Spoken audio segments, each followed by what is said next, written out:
Sunday বন্ধুরা, আছে তো সানডে স্পেশাল সবার বাড়িতে। আজকে কিন্তু আমার বাড়িতে মাছ হচ্ছে, স্পেশাল কিছু করিনি, কারণ এখন একটু বেরোবো, আমাদের ক্যান্ডি বাবুকে নিয়ে একটু ডাক্তারের কাছে দেখাতে যাবো, তাই তাড়াহুড়ো করে খুব রান্না করেছে। আর কালকে আবার একটু অকেশন আছে, মানে ভাগ্নি বাড়িতে নেমন্তন্ন, প্রচণ্ড রিচ খাওয়া দাওয়া হবে, সেই জন্য আজকে বেশি রিচ খাবো না ঠিক করেছি।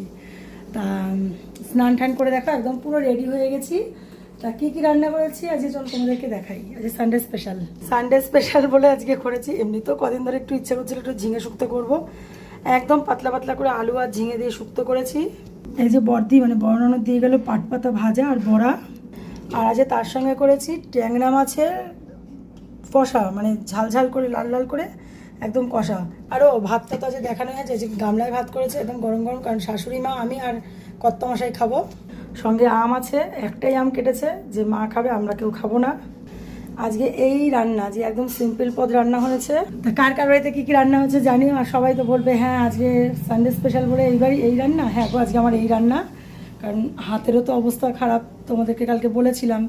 তা ওই জন্য যা পেরেছে যে তাই কোনো রকম রান্না করেছে। সকাল থেকে এখানে বৃষ্টিও হচ্ছিলো, ওই জন্য বাজার হাটও করা হয়নি তেমনভাবে। তা যাই হোক, চলো টাটা। ভালো লাগলে লাইক কমেন্ট শেয়ার করে দিও। দেখা হবে নেক্সট ভিডিওতে। আর কার কার বাড়িতে কী কী রান্না হচ্ছে কিন্তু জানাতে ভুলো না আমায়।